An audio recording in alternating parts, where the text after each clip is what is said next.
Welcome once again to another edition of Wednesday's Word. I'm back. Was on the road there for a little bit, and my wife and I spoke there in historic Delaware. It was a great experience there with the Apostle Betty Phillips and her network of churches. So did a leadership conference there, and that was really, really enjoyable. So that's one of the reasons why we missed last week, and I really hate having to miss these encounters because I look so forward to it. I really, really look forward to these times that we get together on Wednesday's Word. So, and you know, people tend to fall off when you don't show up consistently. Listen, family. Here's a word of wisdom. If you want a successful online presence, it starts with consistency. Yeah, you just got to show up on a consistent level and be predictable and reliable, you know, and all of the above. But tonight, I'm back, and I'm going to pick up where I left off last time we were together, and that is looking at the book, the award-winning, I think I've got everything right here, the award-winning book, I've got my copy right here, 12 Things That Ruin Relationships, a guide to knowing when it is safe to love. You can get your copy on Amazon.com. It's still available. I had a really great month of replies and response to the book this month. It was amazing. We had an amazing response. People are emailing me, calling me, telling me how they enjoyed the book and how much of a blessing it's been to them to be able to check it out. So I want you, this is not just for the married, it's not just for the divorced, but it's also for the single. So those three categories, single, married, divorce. So if you happen to fit in one of those categories, the book is for you. So tonight I want to talk about chapter 4. I want to get into chapter 4 tonight and deal with the some of the issues. I see I've got a little bit of challenge here with technology. There was an error loading comments. Interesting. Very interesting. Let me just look online for. Give me 1 second here and make sure. Yeah, it looks like we're there. if you can see me, I think I did everything right. So if you can see me and hear me, make sure you put something in the chat so that I'll know that you're actually hearing me. That's what I really want to do. So let me just do this one more thing before we get down the road here. Okay, all of that is taken care of.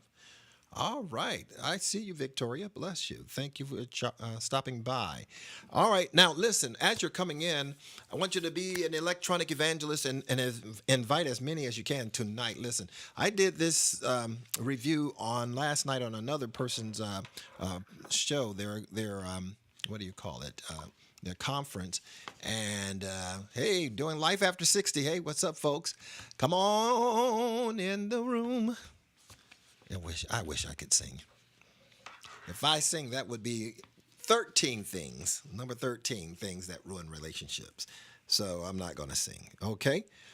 But I want to share with you one of the chapters I believe that is very, very important. I think I shared with you the last time we were together from chapter 1, which is a very provocative chapter because chapter 1 deals with too physical, too fast. Getting too physical, too fast. And listen, this book is a very easy read. It's not very technical. It only has about, 75 pages. So it's a very easy read. It's not very technical.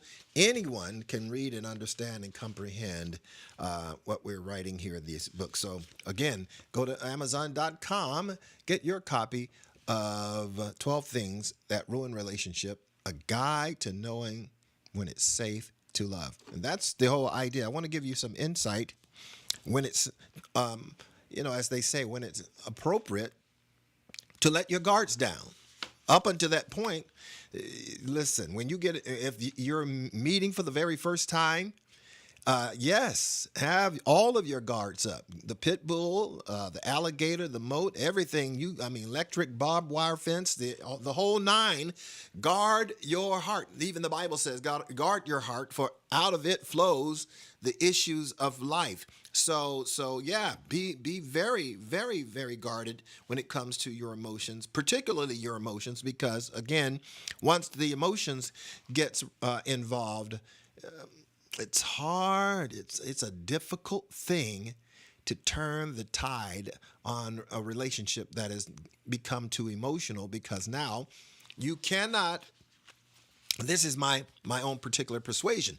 You can't rationalize with emotionalism. You can't try to have a rational discussion or communication with someone who's too emotionally riled up. They're too emotionally ecstatic. Have you ever tried to have a conversation, tried to talk calmly and rationally with someone who's just completely through the roof emotionally, that's just gone?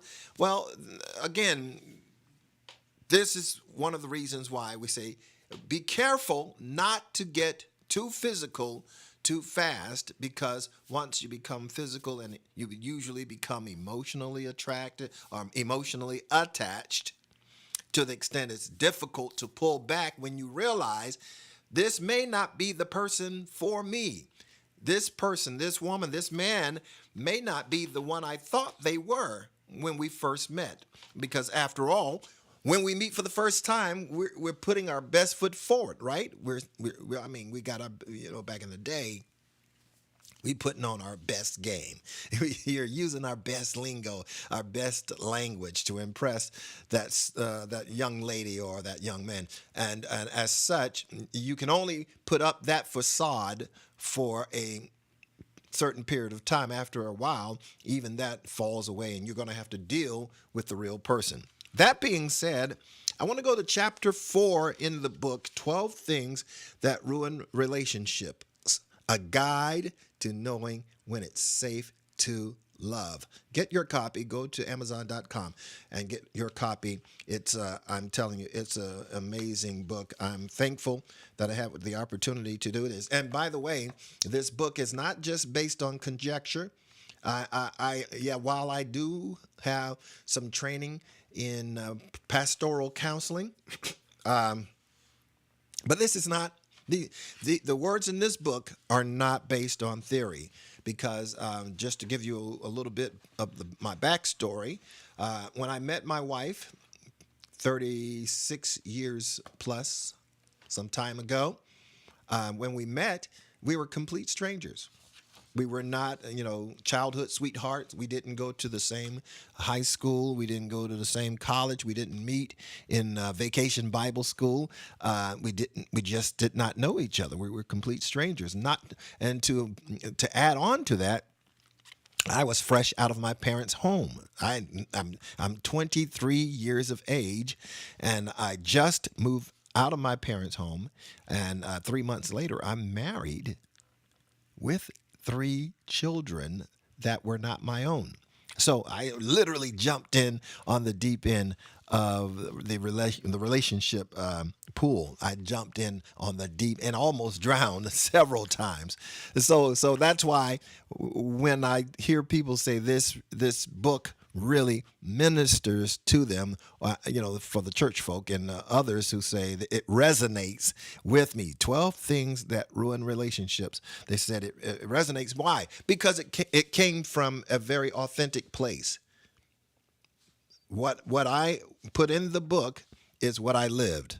My wife and I, we've been married for over 30 years now. So everything you see and hear in my writings, it's based on life experience, and we've walked it through. Now, to be honest with you, though, jealousy wasn't a big thing, but it was a present thing. It was a potential thing, because when my wife and I got married, she was in ministry.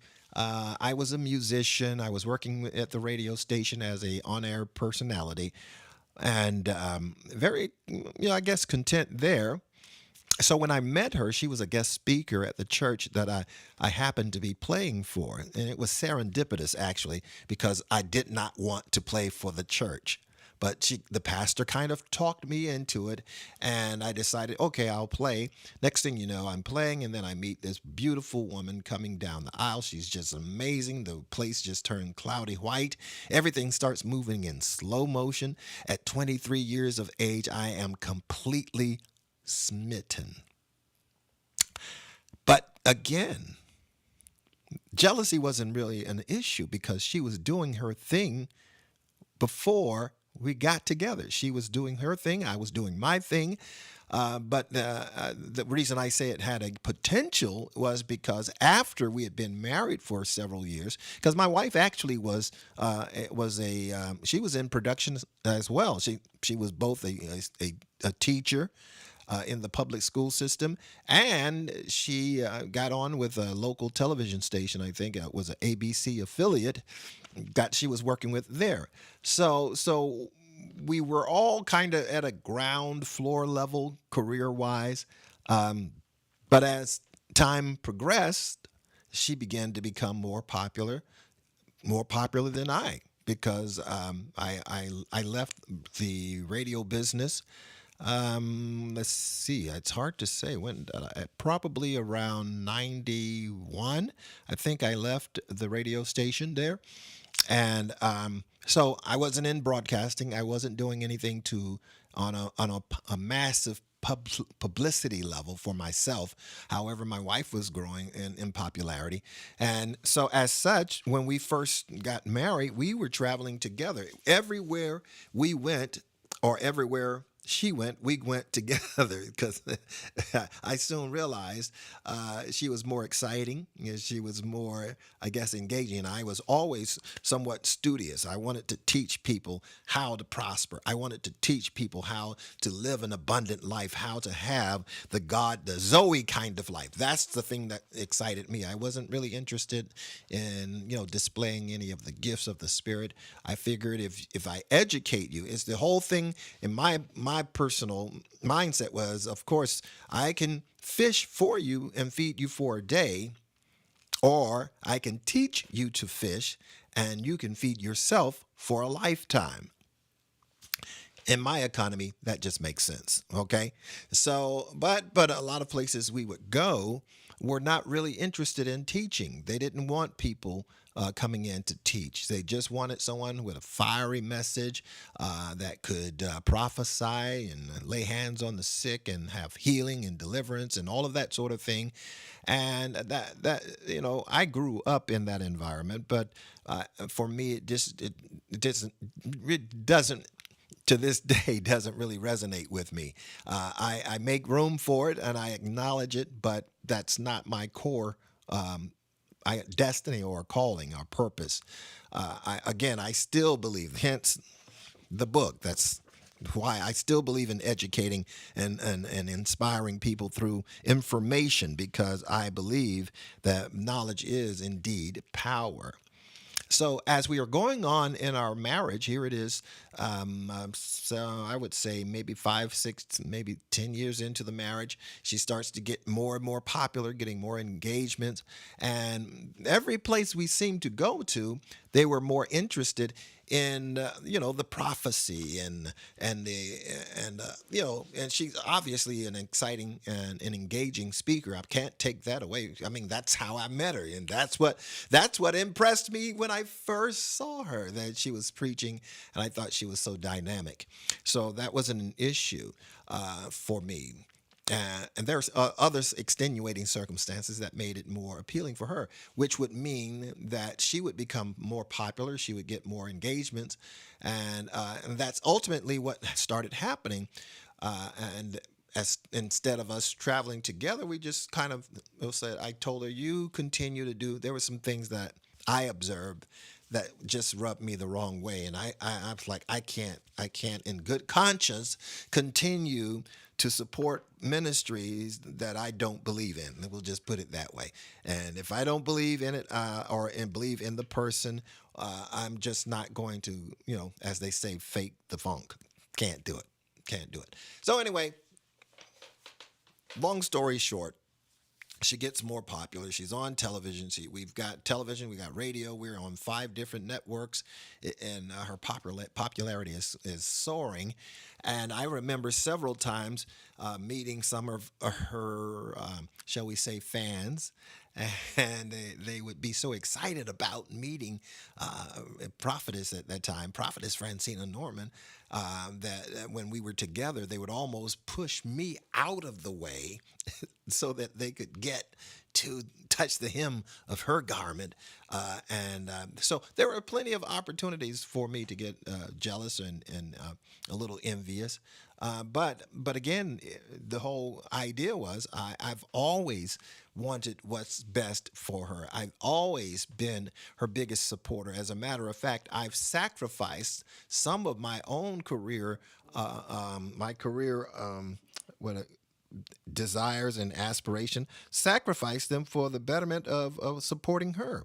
And so, I'll never be guilty of being jealous of her, because I was always her number one fan and number one supporter. I did all of the production work. I did a lot of the reading, not reading or writing for, and it's complete support. But here's the thing: when you read this book, and you get to chapter 4, and it deals with the issue of divorce. I'm sorry, jealousy. It deals with jealousy. It opens with a very very powerful statement that you've gotta hopefully give ear to. In chapter 4, it says, let me see what time. Okay, I got some good time. Chapter 4 is the chapter on jealousy. Boom, boom, boom. And let me say this before I begin to read, that jealousy is literally an expression of fear.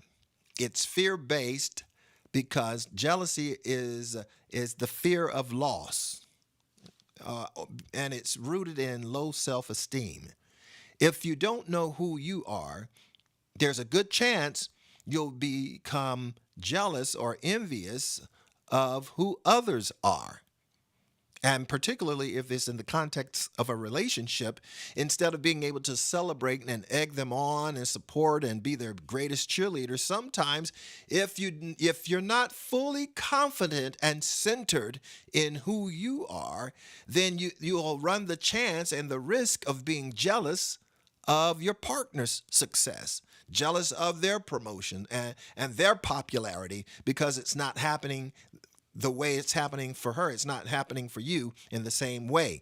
And so if you're not careful and not aware of who you are and what your purpose is, yes, there's a high probability of jealousy. And jealousy is a very, very dangerous a very dangerous spirit. So I would encourage you strongly, as I've done in the first opening books chapters of the book, to discover yourself, to uncover and discover yourself. The greatest prayer I've ever prayed was, Lord, would you please introduce me to me?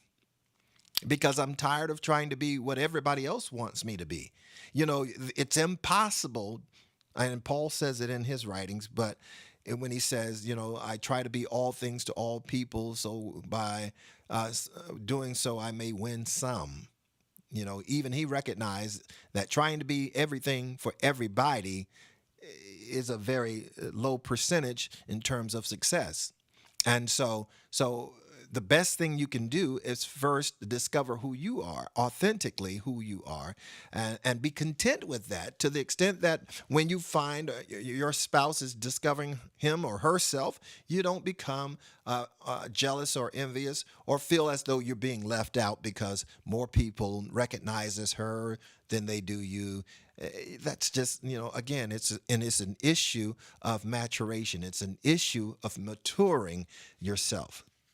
All right, so chapter 4 reads, I'm going to read maybe this first paragraph. It says, you've probably heard the old saying that jealousy is as cruel as the grave. What it's really saying is that jealousy is corrosive. It's corrosive. It is self-sabotaging because it affects the one who is jealous more than the one they're jealous of. So jealousy is dangerous because it's more dangerous to the person who's jealous than the person they're jealous of. It falls in the same category of resentment and unforgiveness. Jealousy is or has the ability to kill your potential for productivity and progress rather than the one you're jealous of. In other words, while the one you're jealous of is experiencing progress and productivity, while you're over there steaming resentment and jealousy, you're not being productive. To spend 1 minute in jealousy and envy and covetousness is a massive waste of your own productivity and potential. We are a limited vessel. We're a vessel with a limited capacity. So we can't carry everything. We can't carry everyone's emotions, everyone's problems, everyone's success. We are a limited quantity.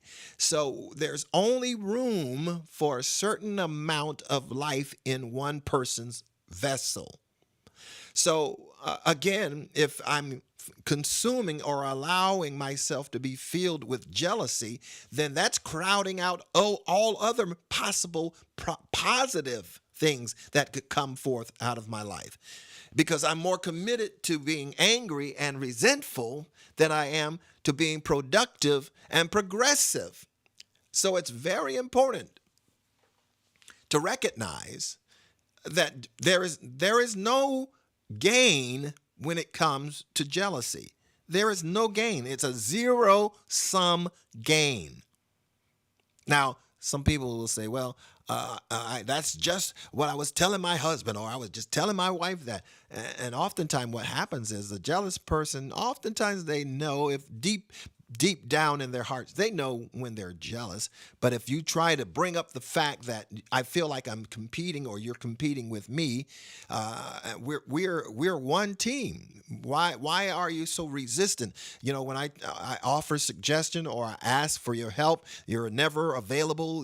There's always something more important, and then you begin to, it creates resentment. I guess I'm going to have to do it on my own, because every time I ask you to do something for me or to help me do something, you've always got, well, I got to do this or I got to do that, and you never have time. And then that's kind of what I would call a more passive expression of jealousy. They're not going to admit that they're jealous, but they're just not going to help you progress. They're not going to help you succeed, but they're never going to say it's because I'm jealous.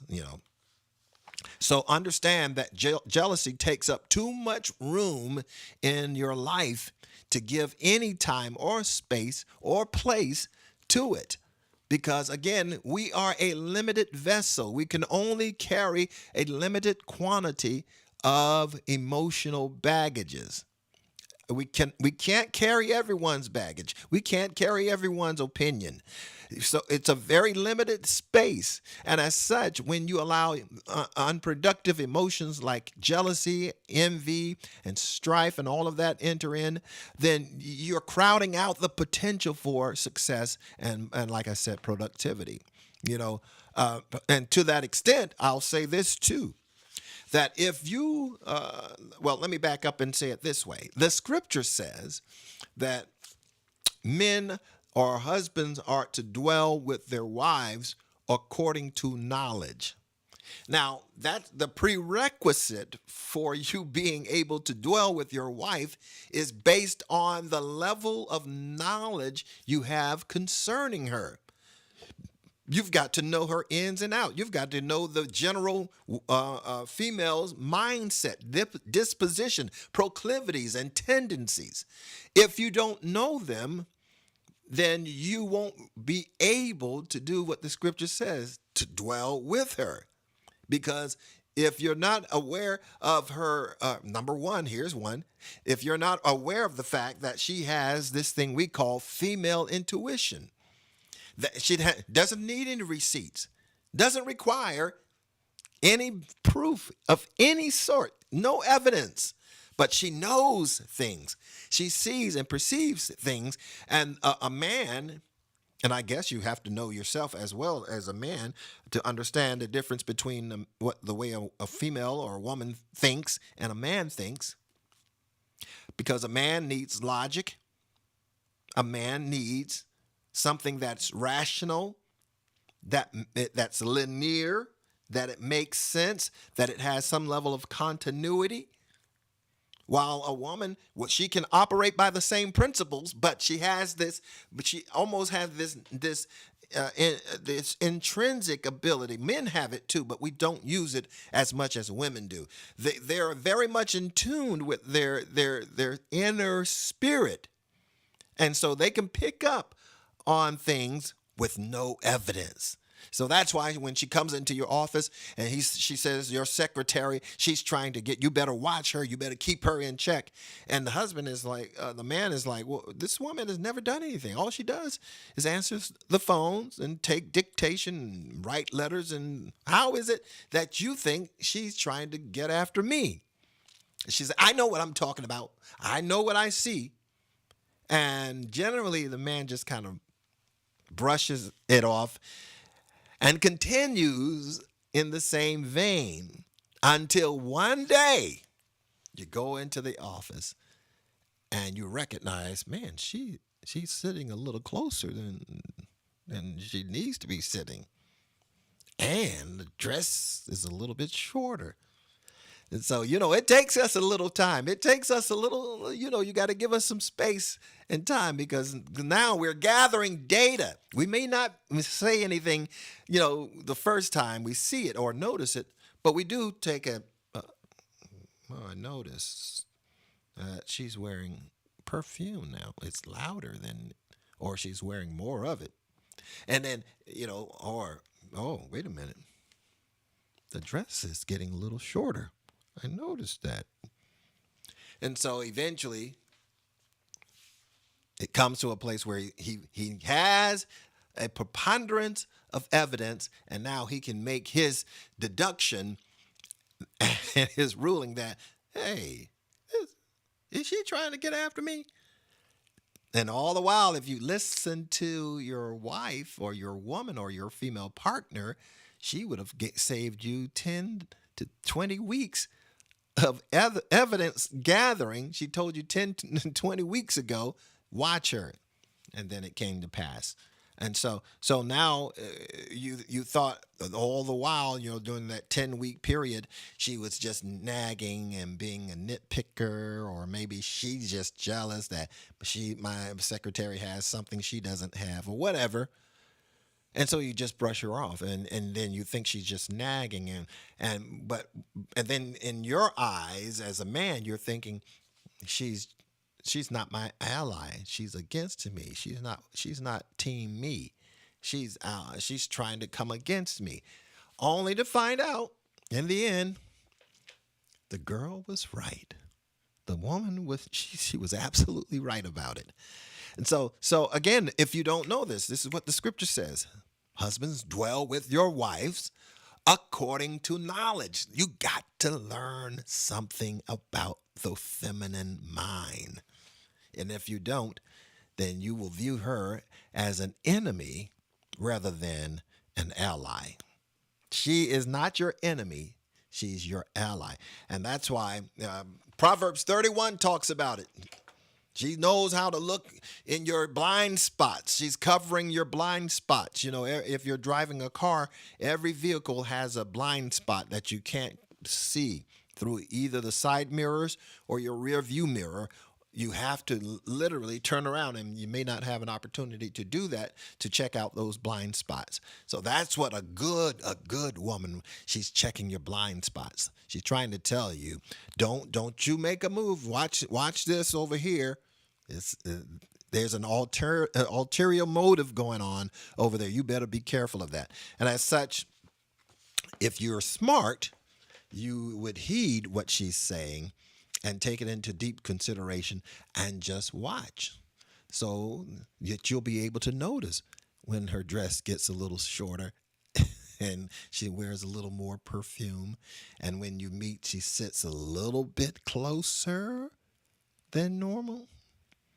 You'll notice that. Then, baby, I was at the office, and just like you said, I just noticed she's doing things a little bit different. And then she can tell you, I know. I saw it day one. All right. Let me read just a little bit more from the book, 12 Things That Ruin Relationships, a guide to knowing when it's safe to love. You can get your copy on Amazon.com. I'm telling you, I've got all kinds of beautiful testimonies of people who are saying it's an amazing blessing to their lives. One lady said that I wish this, and by the way, for those who have gotten the book, please leave a comment, a review there on Amazon, and let others read your impression of the book. I would greatly appreciate that. But again, I had one young lady say, if I'd had this book, 12 Things That Ruin Relationships, if I had this book, I'd probably be still married. I would not have suffered divorce if I'd known the things that you told us in this 12 things.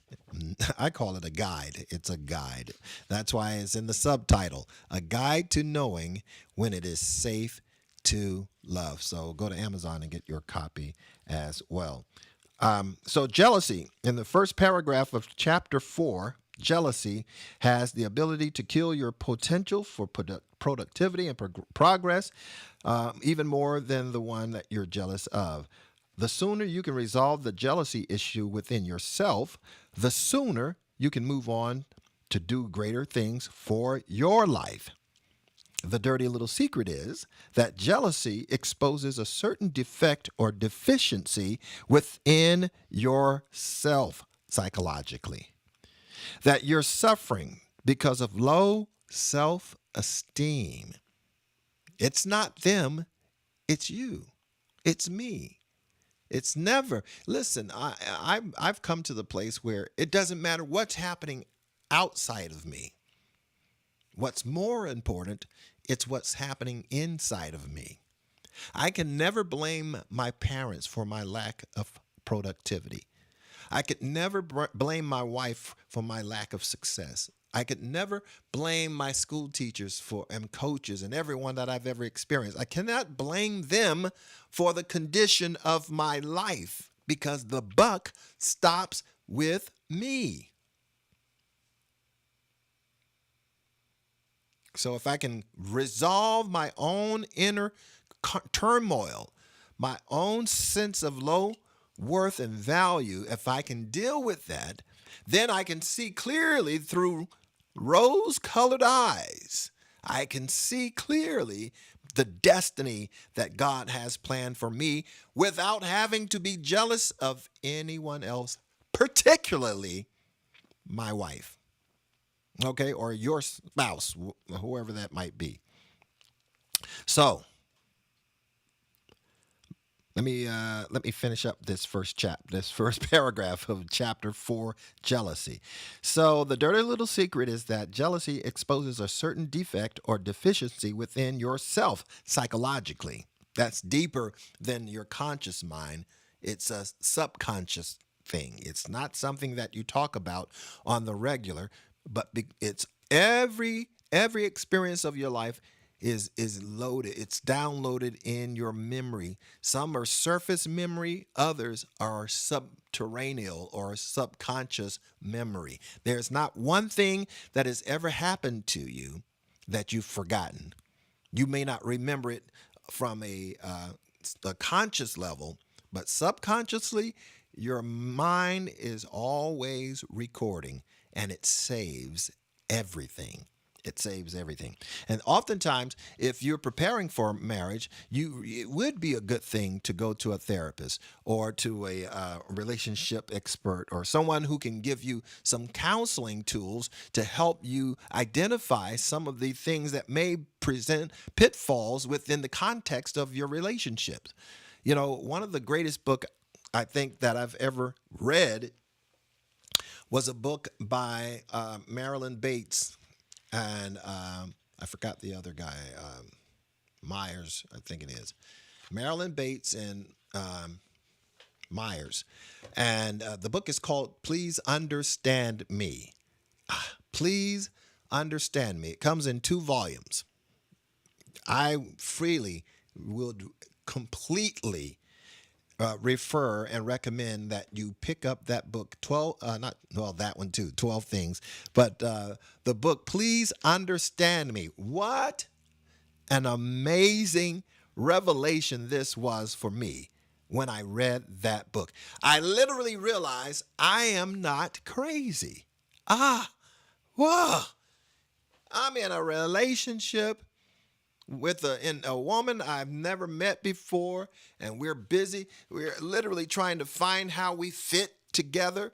And man, and some of it was just knuckles to knuckles. And not that we were fighting, but it was like trying to wait. Instead of finding how we blend together, we're fighting to remain to maintain our individuality.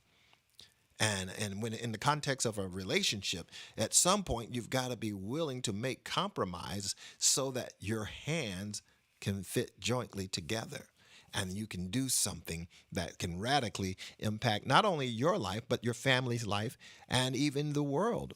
My wife and I, who knew that either one of us would be traveling the whole country around the world. Of course, my wife has more mileage because I'm pastoring, and so I need to stay near the house, stay and watch the sheep. So she travels evangelistically or apostolically or however you want to call it. So she's got millions of miles of flight time traveling around the world. We've been all 4 corners of Africa. We've been in Europe. We've been in London or England, the United Kingdom. She's been to Ireland. She's been to I believe it was I almost said Morocco. I know it's Tunis, all four corners of Africa, and Saudi Arabia, and the whole nine. The point I'm making is that we've given each other liberty to do it. Now it took some working out, but again, it's never been an issue of jealousy. It's just a matter of who's going to be responsible for what. Okay? It's an issue of responsibility. Do you have the ability to respond to the need? Okay? If you're better in mathematics and budgeting, then handle don't if your wife is better at it, don't think that that's what the man should be doing. It's an issue of whoever has responsibility, their ability to respond to finances. Men sometimes are better savers. Oftentimes, women are better savers. So it's an issue of whether, I thank you, Victoria. It's an issue of who has responsibility.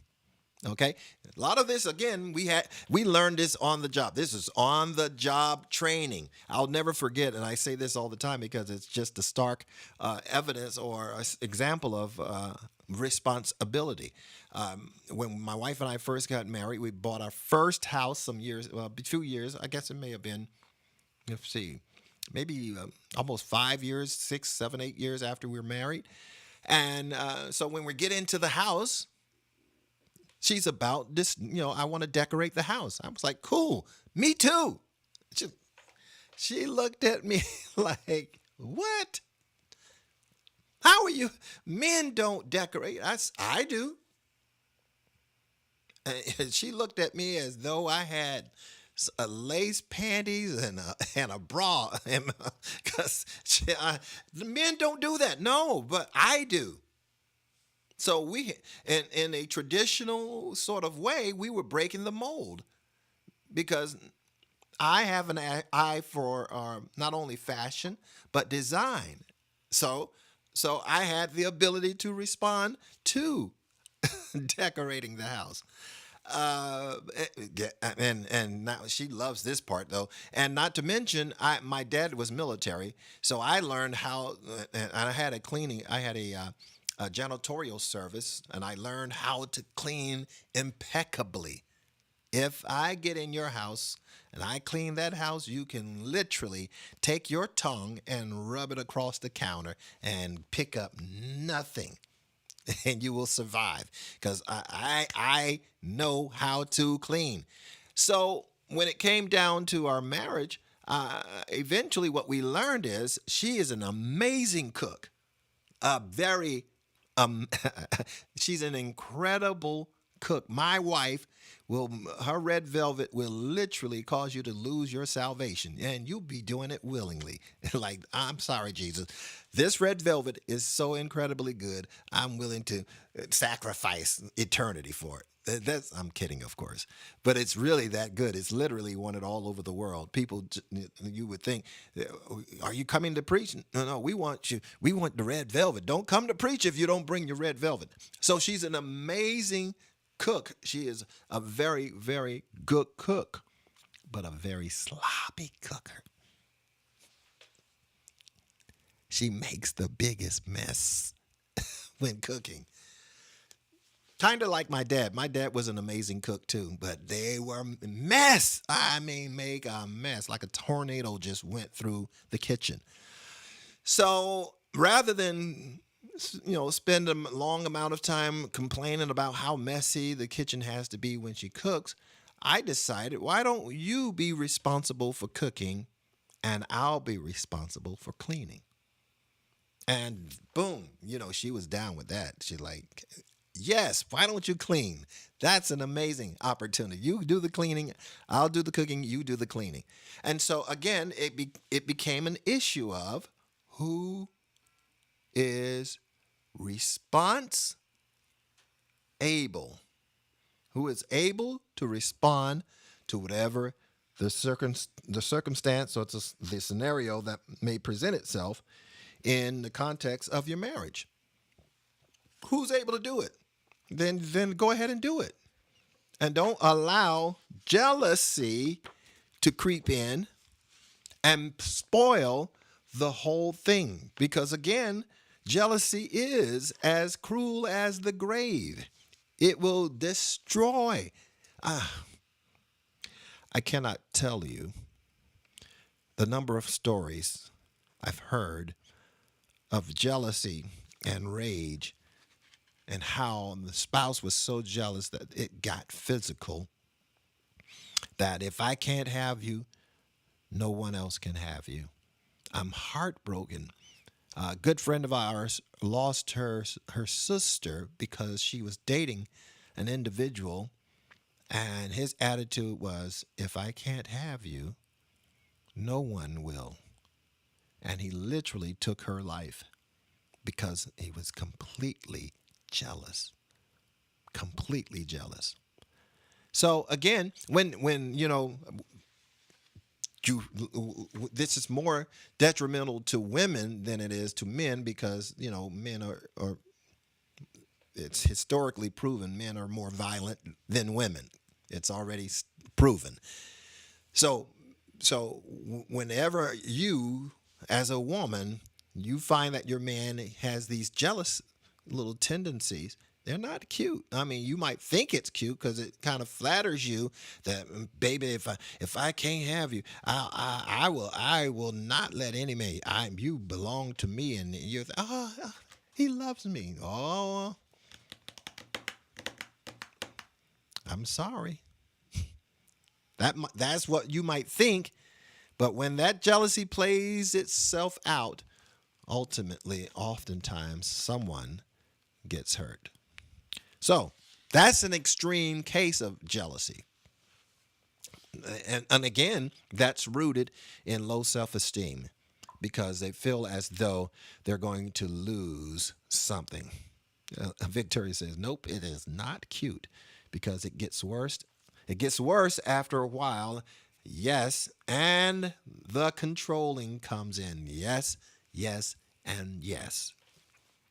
So, like I said, you might think it's cute at first, but it builds, it escalates. It gets worse, worse, and more controlling. Here's a good sign if you may be in a jealous, narcissistic relationship. Anyone that does not appreciate your relationship with your family, your mother, your father, your sisters, your siblings, anyone that doesn't appreciate and celebrate the fact that you have a healthy family unit, that you all get along, there's not a whole lot of drama in your family, and then this person comes along and tries to isolate you from them, they think they're better than I am. No, they don't. Yeah, they do. I see the way they look at me. Look, I'm giving you game. I hope you're listening. This literally could save your life.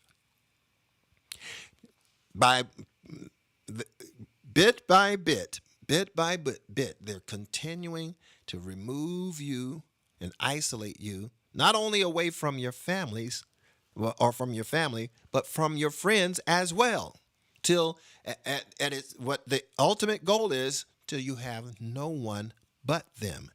And then that's when the manipulation and the controlling really ratchets up, because he makes you believe that no one else wants you but them. I know I'm talking right. I'm preaching real good. If you're involved with a narcissist, these are the things that you must pay attention to, because they are silver tongue. They can speak with the tongues of men and angels. I'm telling you what I know, and makes you feel so special, so loved. But it's all about drawing you in so that they can lock you in. So be careful. When you see signs of jealousy, when you see those signs, do not pass by. Do not, as I say, don't let that thing just simply exist. Begin to plot your exit strategy. When the very first time you see it, that's when you begin to plot. I got to get out of here. I've I got to get out of here. All right, so again, there's much more to be said in this book. In the 4th chapter, there's a whole lot more. Get your copy. Listen, there's so much knowledge in this. Victoria, did you get your copy? Have you gotten a copy yet? I see. If you haven't, make sure let me know. Let me know your opinion. Give me your reviews and your impression of what you've read. I'd love to hear your review. And make sure that you go online to Amazon.com. Write it there as well for the next reader so that they can know that they're making a wise choice when they buy their copy of 12 Things That Ruin Relationship. Now, so Victoria says, of course, she wants to get an autographed copy, which is totally possible. Here's how you do it. If you would like an autographed copy, I'd be happy and humbled to do so. All you need to do is we have a promotion going now for anyone who sows a seed of $50 or more into Michael Norman Ministries. If you go to MichaelNormanMinistries.com, there's some information there on the ticker. If you sow a seed of $50 or more, I will make sure that you get an autographed copy. You don't have to go online to Amazon and buy yours. We'll purchase it for you. We don't keep it in inventory, so we still have to purchase those books ourselves. So we'll get the book for you. We'll cover all of the shipping and handling and all of that, and we'll get that out to you. So when you write to me by going to either Michael Norman Ministries using the Cash App at MNMinistries, what else was there, or PayPal at MichaelNormanMinistries.com. You can even go on MichaelNormanMinistries.com and donate at whatever level that you want, but we're asking for $50 or more to help continue the quality of ministry, upgrade some of the equipment that we have. It really takes money to make it happen. So again, if you would like your autographed copy, I'd be happy to do it. Simply make a seed donation of $50 or more to anyone sowing $50 or more into the ministry.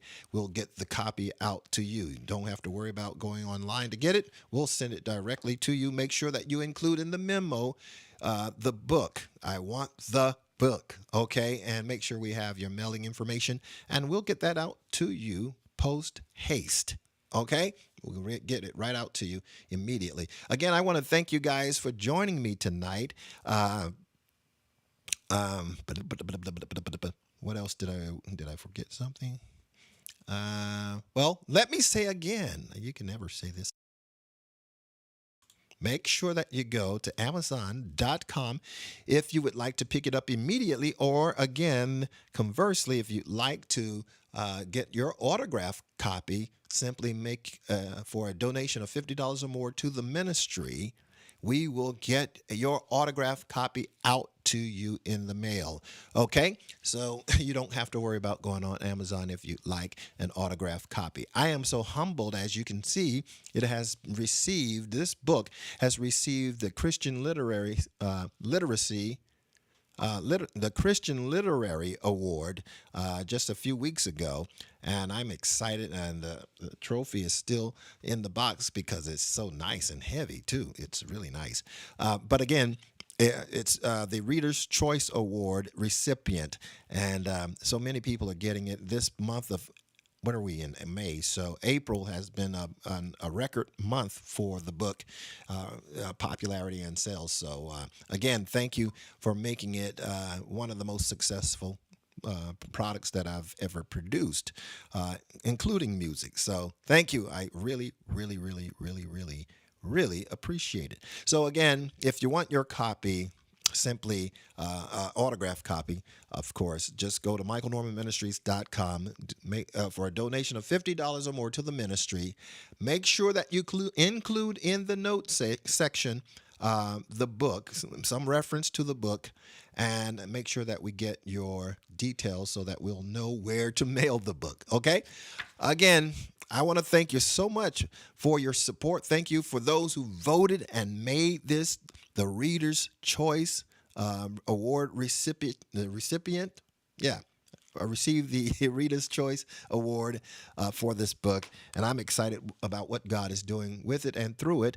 And listen, if you have a small group or a church or engagement or relationship conference, I'm available. All you got to do is make me aware of it. I'll be happy to come and serve at your church, your small group, or your community group, or in your conferences. All you need to do is go online at MichaelNormanMinistries.com, make your request known, okay? Or write me at MichaelNormanMinistries at gmail.com. More information will come at the end of the broadcast. Also, sorry.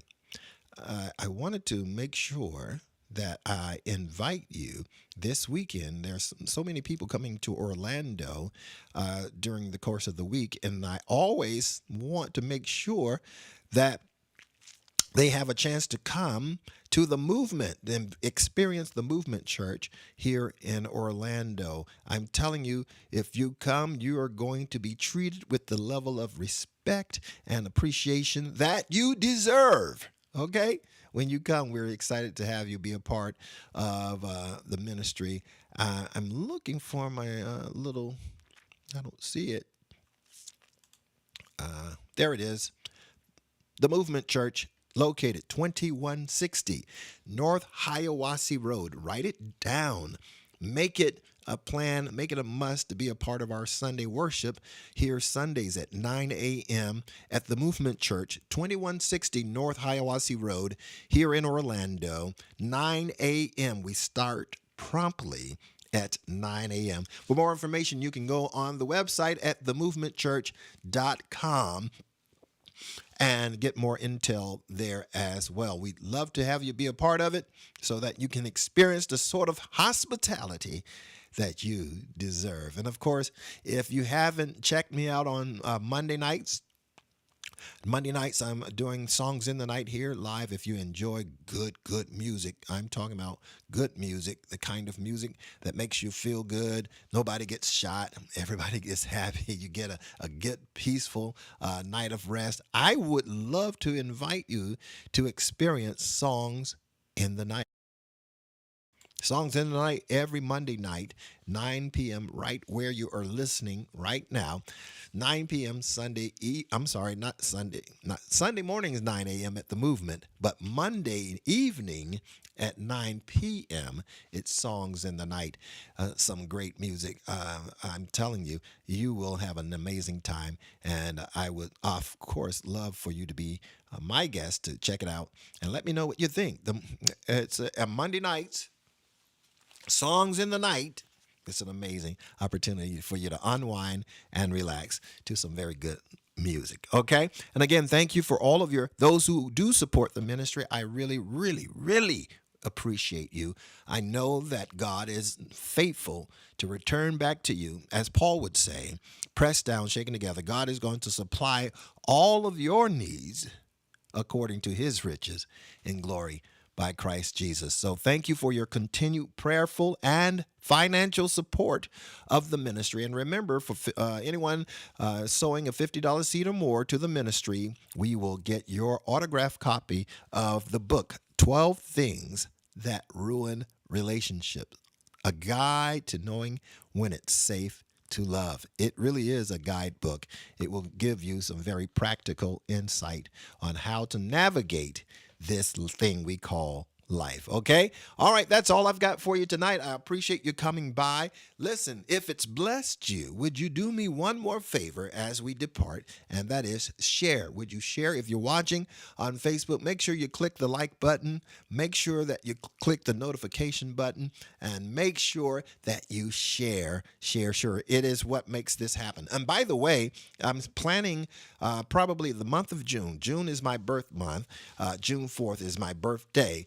so what I want to do is a concert for you. If you love music as much as we do, I want to do a live concert in June, and it's going to be free. So stay tuned for more information, okay? All right, we've got to get out of here. Until next time, we'll see you right back here on Wednesday's Word. I love you. Nothing you can do about it. God bless.